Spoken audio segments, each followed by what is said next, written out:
Assalamualaikum warahmatullahi wabarakatuh. Berikut Ibu akan menjelaskan materi ke-12 ya,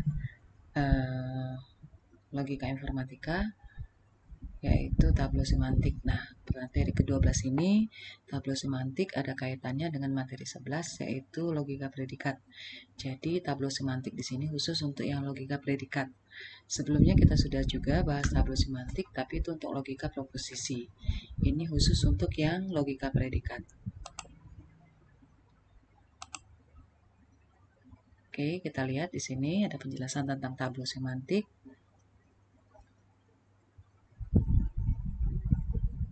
Untuk mengetahui konsisten sebuah ekspresi, maka kita harus menegasikan ekspresi tersebut. Jadi di logika predikat ini, ekspresinya harus dinegasikan dulu. Beda dengan yang logika proposisi waktu itu tidak dinegasikan. Sehingga nanti kesimpulannya, jika seluruh cabang tertutup, berarti dia konsisten. Ya. Sedangkan kalau di logika proposisi kemarin kan cabang tertutup dia tidak konsisten. Karena di logika predikat ini kita harus menegasikan dulu ekspresinya, maka kesimpulannya kalau cabang tertutup itu konsisten. Ingat ya bedanya ya. Sedangkan untuk validitas sebuah argumen kita gunakan strategi pembalikan, yaitu menegasikan kesimpulan. Ya, cukup negasikan kesimpulan, terus nanti dipindahkan ke kiri ya seperti itu. Dengan perangkai dan. Jika semua cabang tertutup, berarti argumen valid. Ya, seperti itu. Sama. Prosesnya sama seperti yang di logika proposisi. Oke, kita lihat beberapa aturannya. Aturan tablo semantik sama ya untuk yang dan satu arah seperti ini. Kalau untuk dan A dan B, AB seperti itu kita buat ya. Satu cabang. Kalau dia A atau, nah ini salah ya, ini atau harusnya. Kalau dia atau A dengan B, dua cabang seperti ini ya, tabel semantiknya atau pohonnya seperti ini, dua cabang. Ini atau harusnya ya, salah ketik, typo. Berikutnya aturan 3, 4. Oke, aturan 3 dan 4 ya. Aturan 3, A implikasi B, ingat kita jadikan bentuk hukum ekuivalen ya, negasi A atau B seperti ini, dua cabang, negasi A, B, karena atau kan. Terus kalau A, B implikasi B, dia bentuknya A dan B atau negasi A dan negasi B ya, dua cabang seperti ini, B implikasi, ada dan di sini, ada juga dan di sini, tapi negasi A dan B.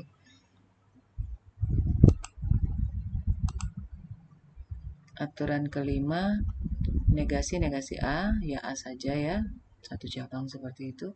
Negasi dalam kurung A dan B, hukum De Morgan ini negasi A, dannya berubah atau, makanya ini dua cabang, negasi B. Aturan 7 bisa dipahami ya, ini kan atau jadi dan artinya dia satu cabang. Hukum De Morgan ini negasi A, negasi B ya, ataunya berubah dan makanya dia satu cabang. Kalau ini dia jadi, dia ini diuraikan dulu ya, negasi A atau B. Negasi A kan jadi A, atau jadi dan, karena di depannya ada negasi dan maka dia satu cabang seperti itu. Nah, yang perlu dilihat nanti kalau dia bentuknya, nah mulai aturan 10 ya. Aturan 9 itu masih sama kayak aturan proposisi ya, logika proposisi. Nah, kalau untuk aturan 10 ini mulai berlaku untuk logika predikat. Jadi kalau dia universal, kuantor universal seperti ini, ya ada universal seperti ini, maka AX-nya jadi AT. Ya, kuantornya hilang, AX-nya kita ganti X-nya dengan variabel lain. T, misalnya T atau M atau B ya, atau A gitu ya. Kalau dia eksistensi sama ya, kita ubah jadi AT. Ya. A-nya, X-nya kita ubah dengan variabel lain. Satu cabang juga ya, sama. Universal maupun eksistensi sama satu cabang. Aturan 12, kalau universal dia ada negasi di depannya, maka dia berubah jadi eksistensi, AX-nya dinegasikan. Seperti itu. Ya. Ingat ya, ini jadi eksistensi, terus A-nya dinegasikan. Begitu juga untuk yang eksistensi ada negasi depannya. dia berubah jadi universal, terus AX-nya dinegasikan. Ya. Contoh di sini, catatan dulu ya, catatan. Term yang telah dipakai pada saat tableau semantik tidak boleh digunakan lagi pada eksistensi, tapi bisa digunakan berkali-kali pada universal instantiation. Oke, kalau pada eksistensi termnya tidak boleh digunakan lagi, tapi kalau universal boleh. Ya, term itu kayak variabel x, t gitu ya. Kalau tadi ada t, bisa juga A, bisa B ya, seperti itu. Nah, kalau eksistensi itu nggak boleh digunakan berkali-kali, tapi kalau universal boleh. Gunakan eksistensi sebelum universal. Jadi kita harus uraikan dulu eksistensi, baru yang universal. Untuk membuktikan konsistensi sebuah ekspresi logika, negasikan. Ingat ya, harus dinegasikan dulu himpunan ekspresi logikanya. Terus kesimpulannya nanti kalau dia tertutup berarti dia konsisten. Oke ya, ini kan jelas beda dengan yang waktu proposisi. Kalau dia tertutup tidak konsisten kan kesimpulannya. Tapi karena di sini dinegasikan dulu, jadi dibalik kesimpulannya, kebalikannya ya. Terus yang keempat, untuk membuktikan argumen sama ya caranya ya. Kita pakai metode pembalikan ya. Gabungkan negasi dari kesimpulan ya. Kesimpulannya dinegasikan terus dimasukkan dalam kelompok premis. Jika seluruh cabang tertutup berarti argumen valid. Ya, kesimpulannya sama ya dengan sebelumnya. Kalau dia tertutup berarti valid. Yang kelima, untuk pembuktian teorema, pertama-tama negasikan kesimpulan. Jika seluruh cabang tabel tertutup, maka teorema terbukti. Ini untuk yang teorema ya bentuknya. Oke, kita lihat saja contohnya. Buktikan konsistensi dari ekspresi. Nah, jelas di sini tentang logika predikat ya. Ada universal X, universal Y, terus ada fungsi R, X, Y, R dalam kurung A, A ya. Di sini universalnya ada 2 untuk X dan Y. Ya, kita akan buktikan konsistensinya menggunakan tableau semantik. Nah, kita lihat ya satu persatu ya. Pertama tentunya sesuai dengan ketentuan tadi ya, kita harus negasikan bentuk ekspresi logika ini. Ingat ya tadi soalnya ini, universal X, universal Y, RXY, jika RXY maka RAA. Oke, kita negasikan dulu semua ekspresi logika itu. Ini kasih kurung, negasi. Selanjutnya, itu pernyataan 1 ya. Selanjutnya kita uraikan. Nah, ini kita gunakan aturan 8. Aturan 8 ya. Yaitu, bentuk implikasi ya. Implikasi ini ada ekivalensnya. Karena tabel semantik itu tidak mengenal implikasi ya. Dia hanya dan sama atau. Oke, ini kan negasi ini, yang pertama ini, yang kiri ini, atau yang ini. Tapi kan ini ada negasi di depannya tadi. Makanya ataunya berubah jadi dan. Kalau dan berarti satu cabang. Ya, negasi dari negasi ini, berarti hilang kan negasi-negasi. Berarti ini saja tinggal. Tulis di atasnya. Tulis semua ini. Terus, dan yang ini. Tidak pakai negasi. Ya. Nanti dulu. Ini tadi kan atau ini ya. Ataunya berubah dan satu cabang. Nah, ini kan ada negasi di depan ini. Berarti R-nya dinegasikan. Oke ya, seperti ini. Jadi ini berubah jadi ini. Berikutnya, di baris kedua. Nah, baris ketiga kita mulai lihat yang ini. Ini ada universal X, Y.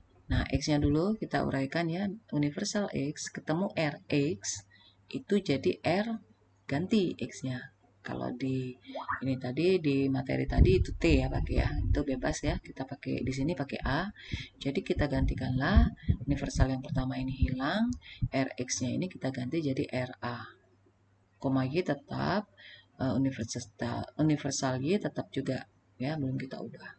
Oke, itu perubahan untuk yang baris pertama ini. Aturan 10 ya. Aturan 10 namanya ya. Selanjutnya itu yang baris 2 ya, kita ini baris 2, ini baris 3. Nah, baris 3 selanjutnya. Baris 3 kita uraikan juga negasi R AA Oh, ini bukan baris 3 ya yang kita uraikannya. Ini tetap dulu. Tetap kita nggak bisa diuraikan lagi seperti inilah ya negasi RAA. Kita lihat baris 4 ini yang terakhir tadi kita dapatkan. Ini kan universal Y. Ada RY di sini. Berarti ini bisa kita hilangkan universal Y-nya. Y-nya di sini diganti dengan A. Kalau universal term A tadi bisa kita gunakan lagi. Jadi ini RAA. Ya, Y-nya ganti dengan A, ininya hilang. Itu. Ya. Baris 4 ini berubah jadi nih RAA. Jadi universal Y-nya dihapus, Y di sini diganti A. Ya, ingat ya kalau universal boleh dipakai lagi variabel tadi term tadi A tadi ya. Tapi kalau dia eksistensi nggak boleh dipakai. Ya, berkali-kali. Jadi harus diubah termnya nanti dalam bentuk yang lain, B, C atau apa gitu. Oke, itu baris kelima kita peroleh. RAA. Selanjutnya ada lagi yang mau diuraikan, ini nggak bisa lagi diuraikan. Kita langsung lihat ke atas. RAA itu tadi ada negasi RAA. Artinya kalau dia ada negasinya ya pasangannya seperti ini berarti dia tertutup. Ya, kalau tutup berarti kesimpulannya dia konsisten. Ingat ya, konsisten. Kalau untuk yang bentuk logika predikat ini, karena di awal tadi kita negasikan di sini. Karena tutup hasilnya tutup maka dia konsisten. Kalau di logika proposisi kita tidak menegasikan di pangkal ini ya, sehingga dia kalau tutup itu tidak konsisten istilahnya. Seperti itu. Oke, kita lanjutkan. Berikutnya, ada contoh lagi. Contoh kedua, buktikan konsistensi dari ekspresi berikut. Oke, sama ya caranya. Kita negasikan dulu semuanya ini. Kita tulis semua, terus dalam kurung negasi. Terus, nah ini kita uraikan ya aturan 8, ekivalensi implikasi. Dia jadi dan ya, satu cabang seperti ini. Oke, ininya jadi negasi-negasi ya, tetap ini saja. Universal X sama AX. Yang ini kan dan, terus ini ada negasi. Oke, kita tambahkan negasi aja, eksistensi Y, AY. Ya. Selanjutnya dari baris 3, nih. Ya, kan ada universal, ada eksistensi ya. Tadi di catatan di awal teorinya bahwa kita harus uraikan dulu yang eksistensi.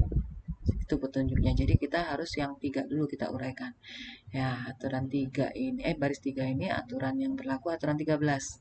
Ya, negasi dari eksistensi itu universal. Universal ya, berubah universal Y. Terus AY-nya dinegasikan. Oke, sudah ya. Kita dapat ya. Baris ketiga sudah kita uraikan seperti ini. Baru kita balik lagi ke baris kedua. Oh, belum ya ini ya. Baris keempat dulu yang kita dapat tadi. Kita lihat dulu ya. Nah, baris keempat ini universal Y negasi AY. Ya, universal Y bisa kita ubah ya. Universal Y-nya dihapus, hilangkan, Y-nya ganti A. Jadi tinggal ini aja negasi A, A. Seperti itu. Baru yang baris 2 tadi. Sebenarnya baris 2 dulu nggak masalah sih. Ya, ini bolak-balik ya. AA terus bawahnya negasi AA. Ya, baru ke baris 2 tadi, ini universal X AX ya. Universal X hilang, X-nya ganti A. Nah, A bisa digunakan lagi. Bisa kita gunakan lagi karena dia universal. Kalau eksistensi nggak boleh digunakan berkali-kali. Oke, berarti AA ketemu negasi AA itu artinya dia tertutup. Ya, tertutup artinya dia konsisten. Oke, contoh ketiga kita lihat. Buktikan konsistensi dari ekspresi berikut. Oke, kita buka saja ya. Oke, di sini tidak konsisten. Kenapa? Kita lihat ya. Kita lihat di sini eksistensi bentuknya XY, RXY, RAA ya. Eksistensi, tapi dia pakai implikasi di sini ya, nggak masalah ya. Dari soalnya seperti itu sudah bentuknya. Kita lihat eksistensinya, ekspresinya kita negasikan semuanya. Oke, itu memang ketentuan untuk logika predikat. Selanjutnya Oke, kita uraikan bentuk implikasi ya, aturan 8. Negasi-negasi ini hilang. Ini saja kita tuliskan di sini, satu cabang ya, dia jadi dan. Ini kita negasikan jadinya negasi RAA. Nah, selanjutnya baris 2, eksistensi X. Dulu kita ubah ya, X jadi hilang ya, eksistensi X. Rx-nya kita ganti jadi B. Kenapa tidak A? A kan sudah digunakan di sini, di soal tadi ya, term A.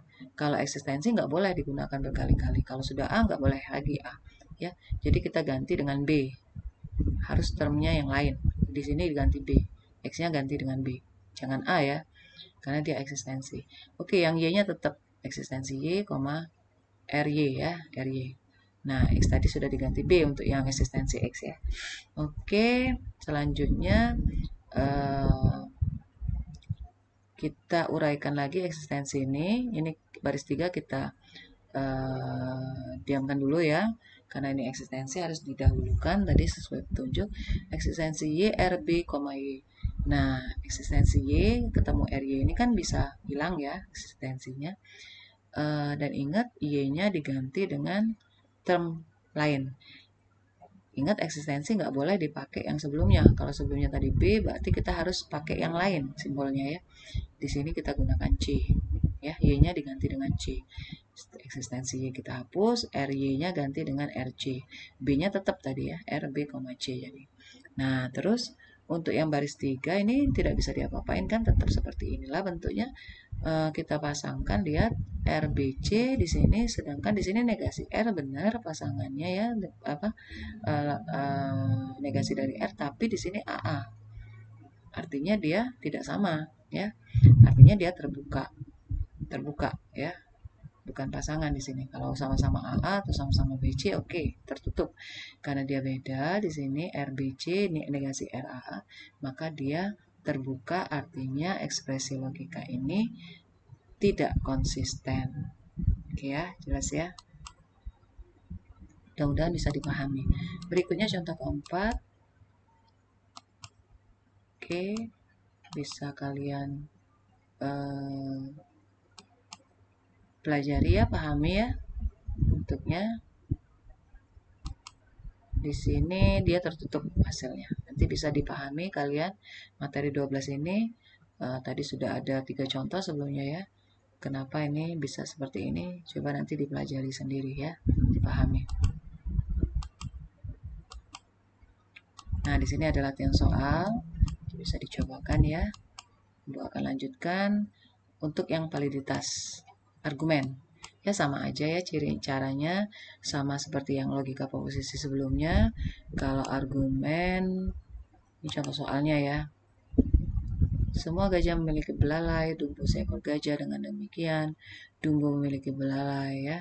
Cuman di sini logika predikat. Kalau predikat kan simbolnya kita misalkan semua gajah memiliki belalai. Nah, berarti ini ada gajah predikatnya, berarti GX memiliki belalai, berarti B belalai ya, BX.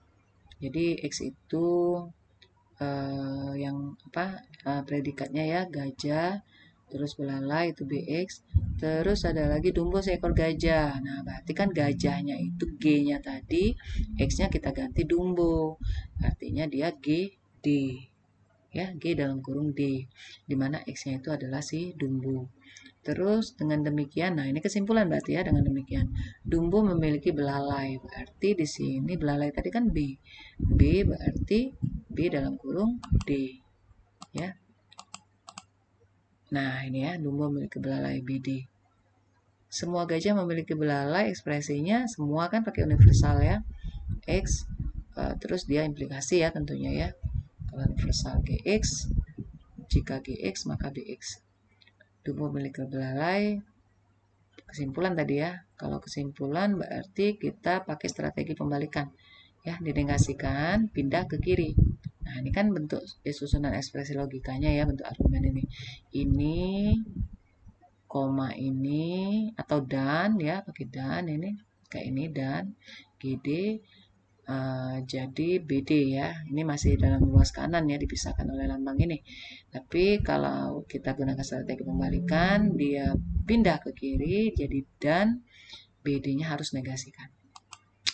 Oke, kita lanjut susun tabel semantiknya. Nah, ini 3 bentuk ekspresinya ya.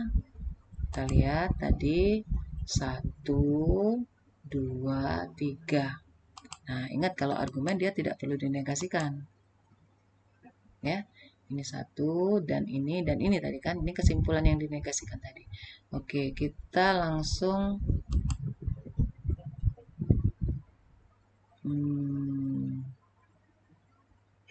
oh, ini dari yang satu ya, dari baris satu ini universal. Kita uraikan dulu. Universal kan bisa hilang ya, GX-nya jadi GD di sini ya, GD, B-nya jadi BX-nya jadi BD. Oke, nah ini belum diuraikan pakai hukum ya. Ini baru belum diuraikan pakai hukum. Ini baru universalnya aja ya. Cabangnya belum di sini. Cabangnya masih 1 di sini ya. Kita menghilangkan universal ini. Selanjutnya ini kan masih bentuk implikasi ya, harus diubah ke bentuk dan atau dan sama atau ya, dua itu. Implikasi kan bisa ekivalennya negasi GD atau BD. Nah, seperti ini 2 cabang ya karena atau. Oke. Oh, langsung tutup. Oke, kita langsung lihat di baris 2 dan 3 itu ada GD, berarti negasi GD, ketemu GD ya tutup ya, ketemu lawannya ya. BD di baris 3 tadi kan ada negasi BD, berarti tutup.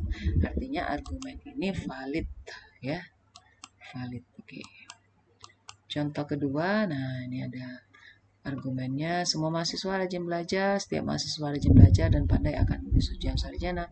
Badu seorang mahasiswa yang pandai, dengan demikian Badu akan lulus ujian sarjana. Oke, mahasiswa kita misalkan MX, rajin itu RX, pandai itu PX ya. Lulus itu LX. Nah, kita lihat dulu predikat-predikatnya. Mahasiswa, rajin, terus ada lagi ini rajin lagi dibuat pandai P, terus lulus itu L ya. Nah, nggak ada lagi ya untuk nilai proposisinya, fungsi proposisi. Oke, kita kembali ke bentuk pernyataannya. Nah, semua mahasiswa rajin belajar. Oke, semua kan pakai universal ya. Mahasiswa rajin belajar berarti MX, RX. Setiap mahasiswa rajin belajar dan pandai akan lulus. Setiap itu kan sama ya, universal juga. Rajin belajar, pandai, dan pandai berarti RX dan PX. Setiap tadi kan pakai implikasi ya. Lulus berarti LX. Nah, seperti itu. Badu seorang mahasiswa yang pandai, berarti mahasiswa sama pandai di sini. M B sama PB karena pakai badu di sini ya, bukan mahasiswa. Berarti kita misalkan badunya dengan B, MB dan PB. Badu lulus ujian sarjana. Lulus tadi kan L. Untuk si badu berarti LB. Kenapa ada negasi di sini? Karena dia kesimpulan. Kesimpulan kan harus pindah ke kiri, harus dinegasikan. Oke, susun ekspresinya. Nah, tadinya LB saja karena pindah ke kiri jadi negasi LB. Susun ekspresinya. Oke. Kita buat tabel semantiknya. Ya, tidak perlu dinegasikan, langsung saja. Ada berapa nih? Ada 4 ya. 1 2 3 4 5 ya. Ada 5. 1 2 3 3 4 5 ya, 5 ya. Ada 5 baris, ada 5 bentuk pernyataan. Terus supaya kita buka semua aja ya biar mudah ya.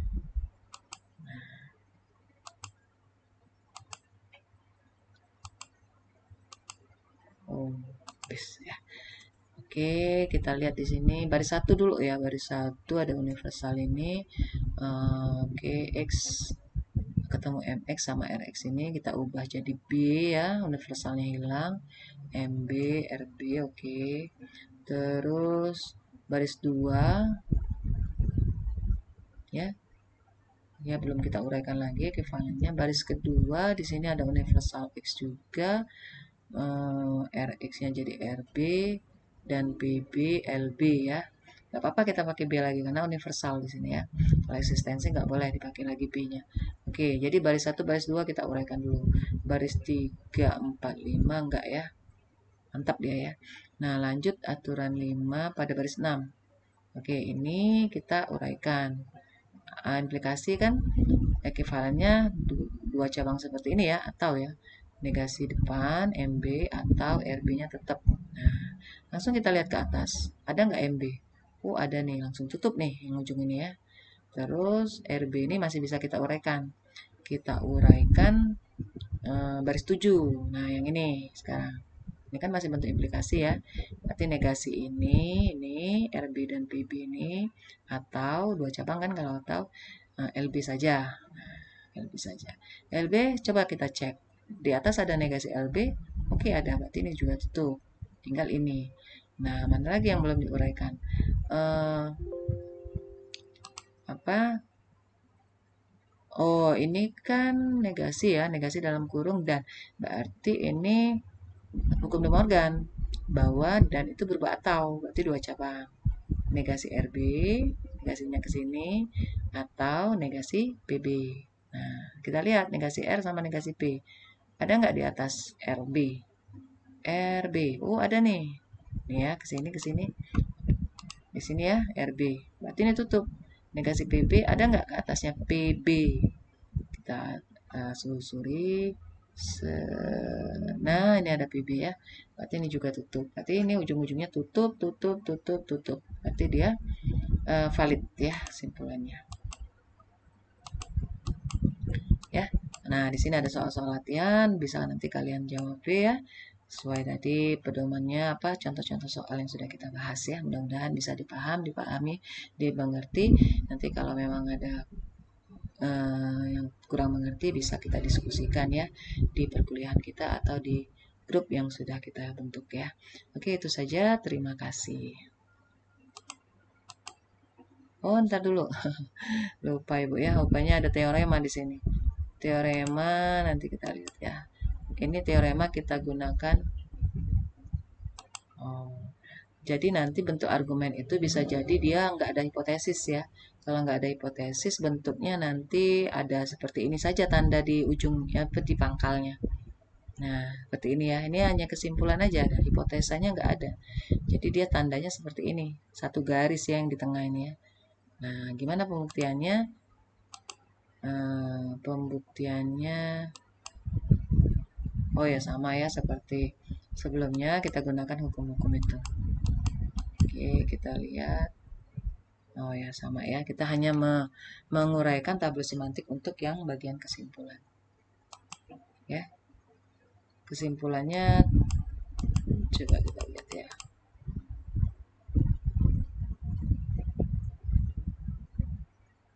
Iya, negasikan dulu ya. Tetap dinegasikan dulu sama kayak ekspresi logika jadinya. Ya, sama kayak ekspresi logika.